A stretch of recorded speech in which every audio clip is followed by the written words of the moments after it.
जोहार साथियों, मैं मुकेश बिरुआ। लोकसभा चुनाव 2024 में डाले गए वोट और गिने गए वोट में एडीआर के रिपोर्ट में 5,54,000 वोट का अंतर दिखाया गया है, यानी कि 5.54 लाख वोट का अंतर है। एडीआर के रिपोर्ट में खुलासा हुआ है कि 362 सीटों पर 5.54 लाख वोट कम गिने गए। एसोसिएशन फॉर डेमोक्रेटिक रिफॉर्म्स यानी शॉर्ट में एडीआर के मुताबिक 362 सीटों पर कुल वोट और गिने गए वोटों में कुल 5,54,598 वोटों का अंतर है। इलेक्शन के बीच में भी वोटों में अंतर के कई रिपोर्ट मीडिया रिपोर्टों में आई थी। सिंहभूम के डाले गए वोटों और रातों रात वोटों के बढ़ने का रिपोर्ट तो मैंने भी इस वीडियो में डाला था, और राष्ट्रीय स्तर पर कुल 1,07,00,000 वोटों की बढ़ोतरी का रिपोर्ट मीडिया में छपा था। रिपोर्ट के मुताबिक अमरेली, अटिंगल, लक्षद्वीप, दादर नगर हवेली एवं दमन द्वीप को छोड़कर 538 सीटों पर डाले गए कुल वोटों और गिने गए वोटों में विसंगतियां पाई गई, और इन 538 सीटों पर यह अंतर 5,89,600 वोट का है। सूरत सीट पर मतदान नहीं हुआ था। एडीआर के संस्थापक जगदीप छोकर ने कहा कि चुनाव में वोटिंग प्रतिशत देर से जारी करके और निर्वाचन क्षेत्रवार तथा मतदान केंद्रवार आंकड़े उपलब्ध न होने को लेकर सवाल है। सवाल ये भी है कि नतीजे अंतिम मिलान आंकड़ों के आधार पर घोषित किए गए थे या नहीं। चुनाव आयोग की ओर से इन सवालों के जवाब मिलने चाहिए। अगर जवाब नहीं आए तो चुनाव नतीजों को लेकर चिंता और संदेह पैदा होगा। मतलब जो भी आंकड़े चुनाव आयोग ने अपने वेबसाइट पर डाला वह बायस्ड इन्फॉर्मेशन यानी किसी को फ़ायदा पहुंचाने के लिए छेड़छाड़ किया गया सूचनाएं तो नहीं दिया। एडीआर की रिपोर्ट में यह भी कहा गया है कि चुनाव आयोग काउंटिंग के आखिरी और ऑथेंटिक डेटा अब तक जारी नहीं कर पाया है। ईवीएम में डाले गए वोट और गिने गए वोट में अंतर का जवाब अभी तक नहीं दे पाया है। मत प्रतिशत में वृद्धि कैसे हुई, इसके बारे में भी अभी तक नहीं बता पाया है।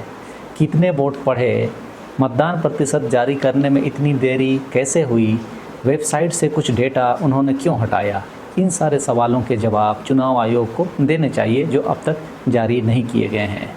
चुनाव आयोग ने 7 जून को लोकसभा चुनाव 2024 में कुल वोटिंग का आंकड़ा जारी किया। इस बार कुल मिलाकर 65.79% मतदान दर्ज किया गया। ये 2019 के मुकाबले 1.6% कम है। असम में सबसे ज़्यादा 81.56% मतदान हुआ, जबकि बिहार में सबसे कम 56.19% मतदान हुआ। इस चुनाव में मेल वोटर्स ने 65.8% और फीमेल वोटर्स में 65.78% मतदान किया, यानी महिला पुरुष सब बराबरी में मतदान किए। 2019 चुनाव में 61.5 करोड़ लोगों ने वोट डाले थे। इस बार मतदाताओं की संख्या बढ़कर 64.2 करोड़ हो गई।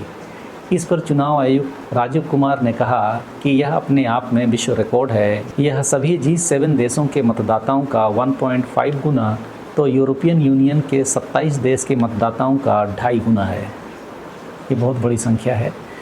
लोकसभा चुनाव में भाजपा को 240 सीटें मिली है। यह बहुमत के आंकड़े 272 से 32 सीटें कम है। हालांकि एनडीए ने 293 सीटों के साथ बहुमत के आंकड़े को पार कर लिया। एनडीए में भाजपा के अलावा 14 सहयोगी दलों के 53 सांसद हैं। वहीं कांग्रेस के 99 सीटें और इंडिया ब्लॉक को 234 सीटें मिली है। इस बार मध्य प्रदेश, राजस्थान और गुजरात में एनडीए और इंडिया में एक तरफा मुकाबला हुआ। वहां वोटिंग प्रतिशत में 4 से 5% की गिरावट आई है। सबसे ज़्यादा सीटों वाले राज्य यूपी, बिहार और बंगाल में 15 साल में पहली बार वोटिंग प्रतिशत घटा है। हालांकि महाराष्ट्र में पिछले 3 चुनाव में वोटिंग प्रतिशत बढ़ा है। लोकसभा चुनाव 2019 में भी 7 चरण में चुनाव हुए थे, लेकिन 2024 के 7 में से 5 चरणों में पिछली बार की तुलना में वोटिंग 4% तक घटी है। जिन 2 चरणों में वोटिंग प्रतिशत बढ़ा है, वहां भी 1% से कम का ही अंतर है। 362 सीटों पर कम वोट गिनने से किसको फ़ायदा हुआ है, यह अलग से मंथन की बात है, रिसर्च की बात है। बहुमत का आंकड़ा बहुत सीमित है। जैसे कि हमने ऊपर देखा कि बहुमत के पक्ष में 293 सांसद हैं। यदि जिन सीटों पर वोटों के गिनती में विसंगतियां हैं वो भी इन विसंगतियों वाले सीटों में हैं, तब तो भारत सरकार के बहुमत पर ही सवाल है। लोकतंत्र के लिए आवाज़ उठते रहना चाहिए ताकि सवाल जिंदा रहे। आप सबों को धन्यवाद। जोहार।